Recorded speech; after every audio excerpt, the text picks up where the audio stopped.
In the Millard County Archives, that night was later marked as abnormal for a number of reasons that were not formally related to each other. The chronology recorded the arrival of the call at 21:43, however. All indirect data indicated a gap in the structure of time, which could not be taken into account in the usual categories. 3 seconds disappeared from the chain, leaving only a blank in the record. The house on the outskirts of the village of De La Mesa, where the signal came from, looked abandoned by morning. Neighbors claimed that the landlady had gone to visit relatives, but none of the cars had seen her leave. Her old Toyota was parked in the garage. There were personal belongings in the house, groceries in the kitchen, and a switched-off phone left on the table. The doors were locked from the inside. The patrol crew, who arrived first, indicated in the report that there were no signs of penetration, but when checking the DVR timeline, empty fragments were found. The second part of the protocol showed absolute zero, which is normally impossible. The equipment recorded even short delays. The gray background of the frames did not contain digital garbage, as if the information had been erased not by mistake, but intentionally. At midnight, there was an abnormal absence of sounds over the city. Residents reported that they did not hear any cars on the highway or the horns of trains that passed daily. Dogs and cats in the houses showed concern, but they did it in silence. The dog opened its mouth, but there was no barking. In the morning, 3 different residents reported such cases. The village's power grid has experienced a strange malfunction. The lights were on in the houses, the refrigerators were not turned off, but individual appliances were reset to factory condition. It didn't look like a power outage. The electricity meters showed a continuous load flow, and a 71-second silence interval was recorded in the device's memory, during which they existed, but as if they were turned off from the outside world. By morning, the call prints for the night were received in the office of the duty officer. Some of the phrases matched with literal accuracy, including a rare typo in a word that was pronounced by different witnesses. The line was repeated that the light was kept steady, like a ceiling light, although some were talking about the street, others about their own yard. In the telephony protocols, a match looked statistically impossible. The paramedic, who visited 3 addresses in the morning, noted the general impression. The sounds seemed to be muffled. The pumps were vibrating when they were running, but there was almost no mechanical sound. He described it as reading by feeling, not by hearing. Subsequently, his record was added to the archive under the heading Sensor System Mismatch. By noon on October 12th, engineers came to the water tower to inspect the cracks. They left a control mark in yellow paint to observe changes in the structure of the concrete. In the evening, the same paint was already faded, as if the pigment had faded over the years rather than in a few hours. The before and after photos showed the same pixel noise location, but the color saturation was artificially reduced without the intervention of filters. Later, this episode entered the dossier as the beginning of a series of deviations. For the record, it was listed as an isolated incident, but the combination of signs, the disappearance of time, mute silence, synchronous failures of technology, and changes in the physical properties of objects, made it the first fixed point around which other inconsistencies began to line up. The morning after the overnight call in De La Mesa began with an unusual visit. 2 men in dark suits entered the sheriff's department building at exactly 09:03. The camera at the entrance recorded their approach, but the sound sensor built into the doorframe showed silence at the background noise level. The sash opened, the hinges worked without creaking, but the recording did not preserve a single shade of steps. The sign on the receptionist's desk, which usually reflected on any surface as a clear rectangle with the name, looked like an empty white spot in the glass lenses of their glasses. The internal surveillance cameras showed smooth footage without glitches or gaps. But when comparing the ranges, it turned out that the dynamics of the image had sharply narrowed, as if the illumination in the room had changed to a dimmer one. At the same time, the fluorescent lamps were working normally, and an inspection of the power grid revealed neither surges nor overloads. When the men presented their IDs, the movement of their hands looked unusually smooth on the recording, as if each frame was softened before moving on to the next. The leather covers were clean, without logos or embossing. Inside were cards with photographs that remained perfectly smooth when zoomed in. No film grain, no digital noise, as if the image was not a snapshot, but a graphic mask. Later, none of the employees could describe their facial features. All the memories converged on one thing. The fabric of their costumes seemed blacker than the shadow itself, creating the illusion of sinking into the depths. The visit took 12 minutes.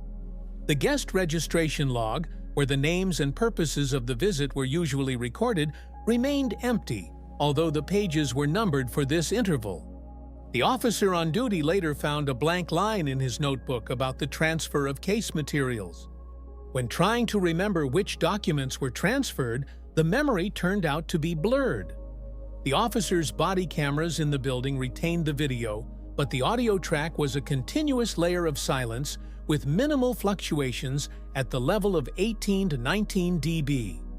The files were intact, and the checksums matched. An hour after the visit, cameras picked up a black sedan at a gas station 20 miles to the west. The car moved without sound, as if by inertia, although the speed sensors marked its entrance to the parking lot. The gasoline price board reflected its body, but the price figures on the frame were aligned too perfectly without the characteristic digital shake, as if the image had passed through an interference filter. The store's internal cameras did not show any customers, but the cash register broke through the purchase of 2 bottles of water. The bills found in the cash register turned out to be genuine, but their series belonged to the transitional issue of the early 60s. The paper looked fresh, but the edges of the print had the characteristic smudge, characteristic of banknotes that have been stored in low humidity conditions for a long time. By evening, there were secondary effects in De La Mesa. On 3 streets, dogs stopped responding to footsteps on the doorstep. Recordings of doorbells recorded the approach of people, but with a noticeable delay between knocking and the appearance of figures in the frame. Each appearance coincided with a short-term increase in the light of old street lamps. The lamps burned brighter for a minute, then returned to their usual dimness. At the same time, reports from the household power grid indicated a complete absence of voltage fluctuations. These inconsistencies were recorded as independent incidents, but combined to form a single verified route. An unregistered visit to the sheriff's department, an unconfirmed purchase on the highway, and abnormal behavior of street lighting indicated the presence of an outside force whose intervention left no traces but only gaps between them. The Silver Spruce Motel was located on the southern edge of De La Mesa, on the highway leading to the salt fields. 6 rooms, a long wooden corridor with peeling paint, and rare visitors. It all looked the same from year to year. In early October, the rooms were occupied by geologists and truckers, and during the off-season, the motel was empty, stalling for time until another tourist decided to stay the night. On the morning of October 13, the manager, a middle-aged woman, opened her rounds and immediately noticed a strange thing. The door of the 4th room was unlocked, although the lock was working properly. The bed inside was made perfectly, with the corners of the sheet stretched out as if no one had used it. However, the check-in log showed an entry about check-in at 02:17 at night. The column with the guest's name was empty. Instead of a signature, there were 2 short horizontal strokes, parallel and equally smooth, as if drawn with a tool. There was a hyphen in the car section. The recording from the camera at the reception desk did not clarify the situation. The cassette player, which the manager changed weekly, was being re-recorded over the old tape this time. Between 02:16:50 and 02:17, exactly 10 seconds of the video turned out to be empty. The frames were playing at the correct frequency, but showed a gray background as if there was no signal. After that, the image was restored, and a man entered the field of view. His silhouette was cut off at shoulder level, and his face remained below the bottom of the frame, although the counter in the lobby was unchanged and always caught in the lens. A wide metal cuff could be seen on the man's wrist, resembling old spy bracelets for transmitting data. However, when checking in the room, they found only a trace of cold metal without signs of technology. Inside the room, they found several details that were out of the usual. There were mini soap receipts on the bedside table with the date of issue for the last day, although the manager knew for sure that the room was not serviced.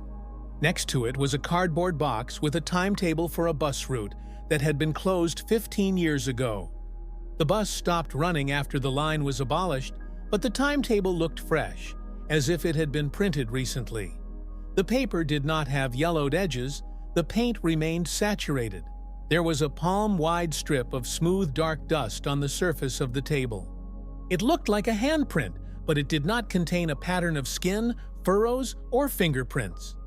The strip was absolutely uniform in density, like graphite applied with a wide brush. The detector of silver-containing compounds gave a negative result. The material did not correspond to either dust or normal contamination. The window of the room was closed. No fingerprints or traces of breathing were found on the glass, but a patch of cloudy film about a palm-wide area was revealed. If you ran a cloth over it, the trace disappeared, but returned a few minutes later when the glass cooled. Under the microscope, the structure of the area looked slightly granular, like the surface of ice when melting, but remained unchanged when heated with a hairdryer. There was no smell in the room. The room didn't smell empty, but something too sterile. The manager described it as the air in a warehouse of metal containers, where there is no dust, no household odors, no washing powder, no humidity. The next day, a letter was delivered to the motel mailbox. An envelope with no stamp and no sender's address was neatly enclosed in a stack of bills.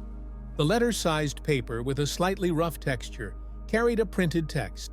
It contained a warning not to spread information about the guest in order to avoid panic interpretations among tourists. There was no signature.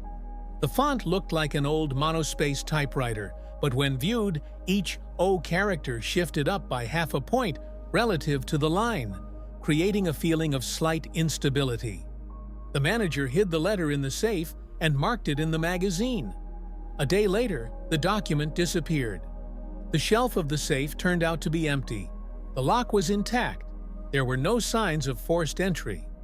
There was a perfectly flat square on the carpet under the safe, slightly lighter than the base color of the pile, as if a layer of dust had been removed only in this area. At the same time, the villagers began to notice the car. A black sedan with no license plates stood at intersections near salt marshes and disappeared when anyone tried to see it through binoculars. In the mirrors of oncoming cars, his reflection remained abnormally small, as if the distance was greater than in reality. In the morning, workers at a local workshop tried to identify the brand by its silhouette. The body was shaped like a late 50s Packard, but the window lines and the tilt of the rack didn't match any of the models in the catalog.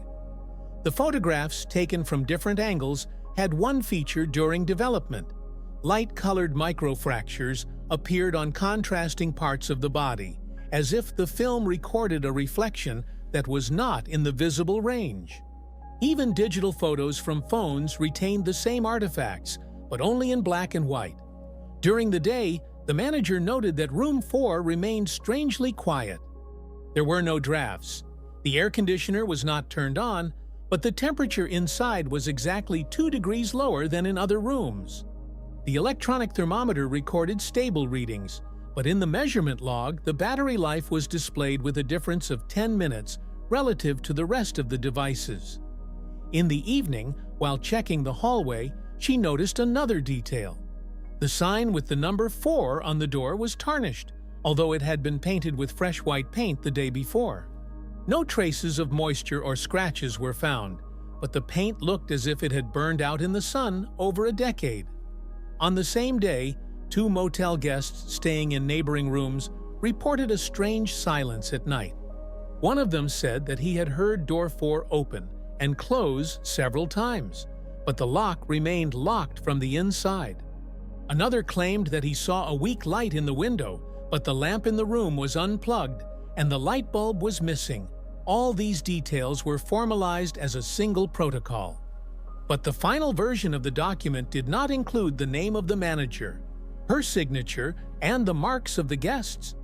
The sheets remained clean, as if the pens had touched the paper, but the ink left no traces. Only the numbered blank pages were sent to the archive. Number 4 was kept closed after that. The manager kept the key, but every few days she found the door ajar, just a hand's breadth apart. The lock worked without damage, and there were no duplicate keys. The room inside did not change, but each time the feeling of emptiness became stronger, as if the air had been displaced and replaced by something else, silent and traceless. And it was this number that became the point where the first spatial deviations were recorded, which were later associated with the appearance of the black sedan. The whole set of details, the empty signature, the missing letter, the mirrored distortion of the car, the absence of smell and traces, fit into one scheme, leaving only hints of a presence that has never been directly confirmed. The audit of the 911 call lists was scheduled unexpectedly. The order came from the district administration and was accompanied by a demand for a full review of the data collected on the night of the first incident. The analyst's desk received reports with recorded calls and operator protocols. Even on the first viewing, strange inconsistencies caught my eye. Mistakes were made in the lines indicating road junctions and coordinates, which were repeated with frightening accuracy. The same locations were recorded in the metric system using kilometers, then in miles, as if the operators were unconsciously switching between formats. The time of the calls matched, the house numbers matched, but the way the coordinates were recorded changed without any logic. The witness cards, filled out manually, revealed even more disturbing discrepancies. 3 people who lived on different streets indicated dates of birth that differed from their driver's licenses exactly 1 year in advance. 2 witnesses after the audit could not explain why they wrote such a date. They insisted that they had put the correct numbers, but the signatures under the protocols confirmed the opposite. When comparing the digital copies of the driver's documents, it was confirmed that the actual dates were different from the written ones. The registry of the district recorded the disappearance of an entire section of the database. During one night, all birth records in the 90s were missing. In the morning, the section returned to its place, but the images of documents in the electronic archive turned into uniform gray rectangles. Their weight was the same as the source files, down to a byte, which indicated that there was no technical damage. The metadata showed the same date of creation and modification, but the information about the people had disappeared, leaving only a uniform fill. The first house from which the call was received turned out to be closed. The doors and windows were locked, and the curtains were drawn. Neighbors reported that the landlady had gone to live with her sister in another city, but my sister's phone was only responding to voicemail. The recording was an endless, smooth tone with no words, no standard notifications, and no ending. A nightlight was found turned on inside the house. Its light was on, even though the batteries in the remote control were completely drained. There was a refrigerator in the kitchen, which turned out to be warm on the outside and cold on the inside. The temperature on the shelves remained below normal, but the engine did not make a sound. The products were placed at the same distance from each other, like an exhibition. Each jar, each package was placed strictly in the center of the shelf. There was a stack of folders with electricity receipts on the kitchen table. There was an unusual number in the consumption column for the last month. When counting the words in the sheriff's report, it turned out that this number coincided with their total number. The match looked so accurate that the analyst rechecked the data several times. Neighborhood surveillance cameras recorded 2 men in black entering the porch of the house in the evening. When viewing the recording, it turned out that the cat that passed by made an arc, skirting the place where the figures were. The contour of her movement looked as if she was walking around a transparent column, although the space in front of the porch was empty. After that, the animal did not make a sound for 2 days. A farmer noticed an anomaly in a nearby field. The sunflowers all turned their heads not to the east as usual, but towards the northwest, where there was no sun. The movement seemed synchronized, and the plants remained in this position throughout the night. At the local weather station during this period, the barograph showed a flat line without the characteristic nocturnal pressure fluctuations. Usually, the graph recorded the waves from military exercises at a training ground located 20 miles away. But it was on this particular night that the curve remained absolutely straight. In 7 houses throughout the village, residents discovered the disappearance of family photo albums in the morning. The covers and pages remained, but the photos were taken out. Instead of photographs, there was air in the transparent pockets. The handwritten signatures under the pockets have changed. They became darker and softer, as if they were made with a pencil of a different hardness. At the same time, the handwriting matched the original. In the police report compiled after the inspection, there was a footnote about an unknown group that allegedly verified the authenticity of witness statements. Later, the author of the document claimed that he did not write these words. They were not in the electronic file, but they were present on the printout, neatly written in small print. On the same day, the control printer started producing sheets with unexpected notes. In the corner of the pages, where there was usually an empty field, a barely noticeable serial number of the cartridge appeared. This feature was disabled a long time ago and could not be activated by itself. The symbols were printed like a watermark, semi-transparent, but exactly on every page related to the case of night calls. The witness inventory was completed formally, but the final report turned out to be contradictory. The documents matched in weight but lost their contents. And it all added up to a system that looked not like a human error, but like a deliberate intervention that clearly monitored what and in what form would remain in people's memories and on paper. By the middle of the week, patients with identical complaints began coming to Della Mesa's outpatient office, so similar that the doctor immediately marked them in a separate column in the journal. 4 residents reported a strange disappearance of the usual sensations associated not with pain, but with internal perception. They all described the loss of their own tinnitus, which they had long been accustomed to, and the inability to remember the color of their parents' eyes in detail. Each of them tried to find the words, but came to the same conclusion. The memory seemed to be erased not completely, but left only a general outline. All 4 had normal blood tests. Blood pressure, pulse, blood pressure, no deviations. The doctor, not trusting the standard methods, conducted an additional test. There was an old cathode TV in the hallway which produced a high-frequency beep, usually heard by the young.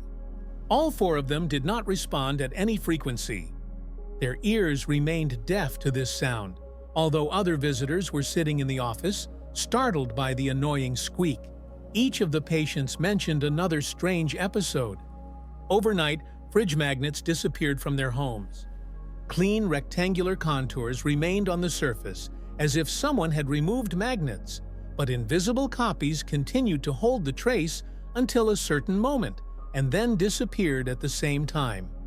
The metal was smooth, without stickiness, but there was a sense of emptiness, as if not only the objects, but also the very history of their stay had been removed from the surface.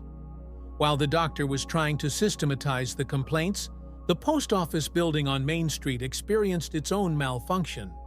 The security system did not work at night, although the doors remained closed. In the morning, employees found a sticker on the floor with the outdated logo of the Federal Postal Service, which had not been used for decades. The sticker was fresh. The adhesive layer had not lost its stickiness, as if it had been pasted recently. The envelopes and parcels on the letter racks were too perfect. They were not arranged like ordinary stacks, but as smooth blocks measured along a line, as if according to a drawing. The 3 envelopes that arrived at De La Mesa turned out to be especially strange. They were sealed, the stamps were extinguished, and the labels were still in place. Inside were blank white sheets of paper of the same density, without inscriptions and without signs of creases. The senders were located in neighboring states. The check showed that it was on that night that failures in the operation of cell towers were recorded there. The towers lost precise time synchronization, as if the signal shifted by a fraction of a second and then returned back. New tracks appeared on the highway leading to the village. The strips of car tires went away from the curb into the void and returned back, leaving no logical route. The tread resembled old car models from the middle of the last century. When an ultraviolet lamp was held up to them, the footprints emitted a faint purple glow that should not have been there. The road workers recorded 10 requests in the interstate database of VIN codes, but the system returned the answer, "not found," each time. The numbers provided in the requests matched the range of older cars that had long since been discontinued. A request for verification was sent to the Federal Services via the transport line. The reply came a few hours later. The check is being conducted by an anonymous inspection. No further explanation was given. At the same time, the road surveillance map showed anomalies. Several points along the highway registered 0 traffic at night. The cameras were working, the files were saved, but instead of cars, empty lanes were fixed in the frame. No accidents or abandoned cars were found in these areas. By the evening at the school, where brass band rehearsals usually took place, a dark oval area appeared on the floor next to the tuba stand. The cleaner noted that the stain did not absorb water when washing. The puddle rolled off the surface and stayed around, as if the stain repelled moisture. It felt cold to the touch, and the temperature was kept below room temperature. The musicians who came to the rehearsal noticed the changes in the instruments.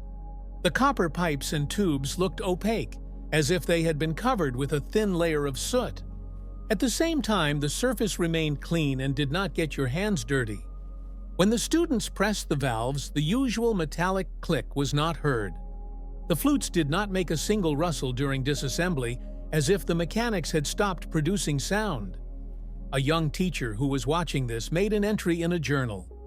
He wrote that the randomness of noise had disappeared in the room. The sound stopped appearing in small things. The valves did not click. The flutes did not rustle.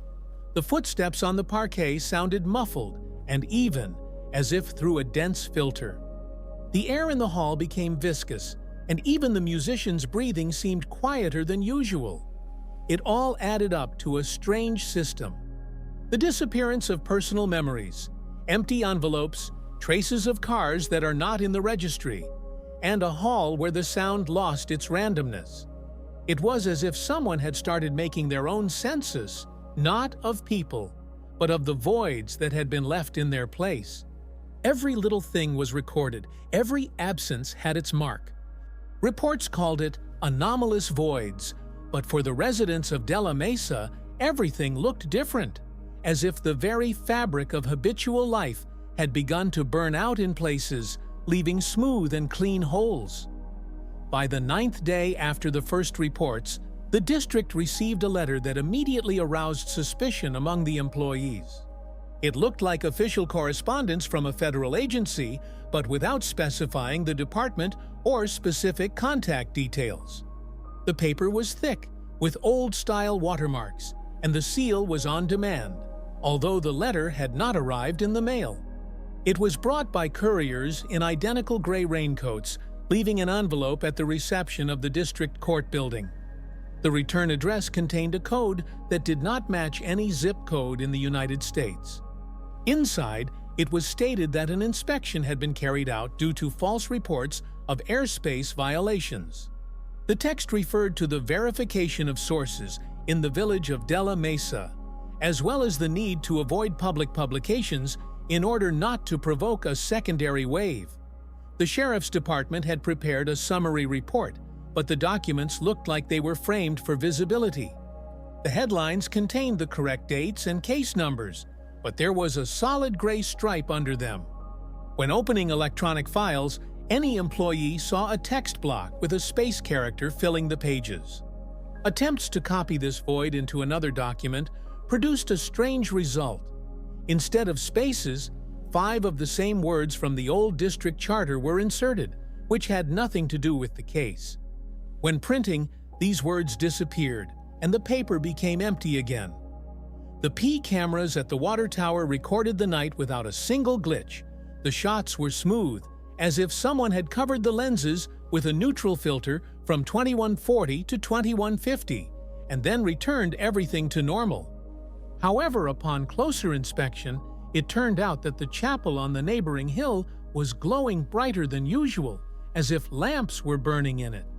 An inspection showed that no electricity was supplied to the chapel that night, and the power line remained de-energized. Objects with impaired memory of the material remained in the homes of the witnesses. The fork was bent to fit a habit that the owner had never had. The cup turned out to be smooth, without a single scratch, although it was actively used every day.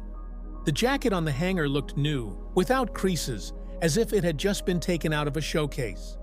The doctor who was supervising the patients with complaints handed the district doctor a note. It said that selective deletion of accidents as signs of the absence of life were recorded. A circular strip without moss was found on the stone edge of the well behind the station, although the surface has never been cleaned in the last 5 years. A month later, there was no more talk in the town about the strange events of October. The gossip stopped, and the residents seemed to lose interest in the topic. There is only one blog entry on the internet in a nearby town. The author mentioned people from a car without a license plate, but the article disappeared twice and was re-uploaded. Each time, a line with the author's nickname disappeared from it, although the platform automatically saved the metadata. Last year's picture appeared on the Google map near the water tower in Street View mode. The panorama worked smoothly, but when you tried to turn the camera towards the tower, the image shifted a few degrees and returned to residential buildings. The tower itself remained out of sight, as if a distorted set of images had been uploaded to the database. The conclusion of the district report consisted of one phrase: the unconfirmed impact of an unknown verification group, followed by normalization of infrastructure and behavioral patterns of the population. The signature belonged to a deputy sheriff who had applied for transfer to another county a few days before the events. The analysis showed that the signature matched his handwriting, but had a strange deviation. The letter R in all the documents had the same wave, as if it was printed by the same stencil. A separate sheet has been preserved in the private archive of a local history teacher. He made a note that all the witnesses who saw the shadow over the tower stopped remembering the time between the 911 call and the arrival of the patrol. They could name the day of the week, recall the air temperature and other details, but the interval disappeared from memory. The teacher wrote down a short phrase: "When they come in black, they don't convince or frighten. They level the reality to the accounting report. If the lines converge, no one argues with the amount." This entry remained the only document that somehow acknowledged that something had happened in Della Mesa that did not fit into the usual explanations. Everything else has been erased or rewritten to a smooth gray stripe.